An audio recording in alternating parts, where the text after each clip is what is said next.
Bonjour à tous.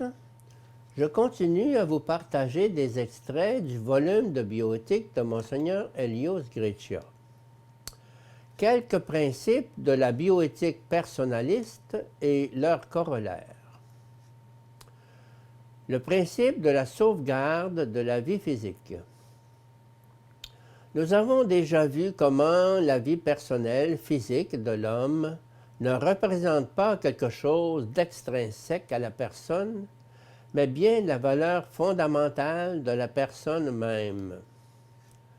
Le corps et la personne sont essentiels l'un à l'autre. Le corps en est l'incarnation première, le fondement unique dans lequel et par lequel la personne se réalise et entre dans le temps et dans l'espace, s'exprime et se manifeste, construit et annonce les autres valeurs, y compris la liberté, le caractère social et son propre projet futur. Au-dessus de cette valeur fondamentale, seul existe le bien total et spirituel de la personne, qui pourrait demander le sacrifice de la vie corporelle, seulement quand ce bien spirituel et moral ne pourrait plus être atteint qu'à travers le sacrifice de la vie. Il faudrait peut-être rappeler qu'il n'est pas possible de penser à la suppression directe et délibérée de la vie de quelqu'un, dans le but de favoriser la vie des autres, ou de meilleures conditions politico-sociales des autres, parce que la personne est une totalité de valeurs et non une partie de la société.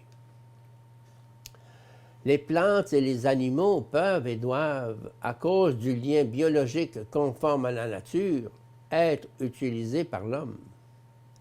Cependant, l'utilisation ne signifie pas le pillage, la violence pour la violence, la dévastation et la mise en danger de l'équilibre cosmique. On ne devra pas mettre l'accent sur la sauvegarde de la vie des plantes et des animaux, comme il arrive parfois, jusqu'au point de demander une position supérieure à celle que la société concède à la vie humaine, ou jusqu'au point d'empêcher l'emploi de la vie animale pour l'expérimentation chimique et le progrès de la science. Le droit à la vie précède le droit à la santé. Par ailleurs, nous avons l'obligation morale de sauvegarder et de promouvoir la santé de tous les êtres humains proportionnellement à leurs besoins. Il ne s'agit pas d'un droit à la santé qu'aucun service de santé ne peut garantir, mais d'un droit aux moyens et aux traitements indispensables pour la sauvegarde et la promotion de la santé.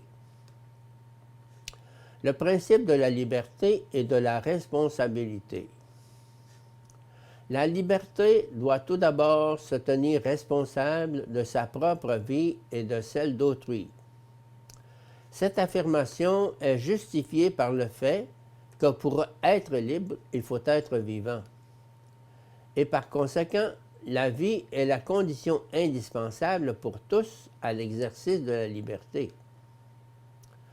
Dans le domaine de l'éthique médicale, au sujet par exemple du droit à l'euthanasie, on n'a pas le droit de disposer, au nom de la liberté de choix, de la suppression de la vie.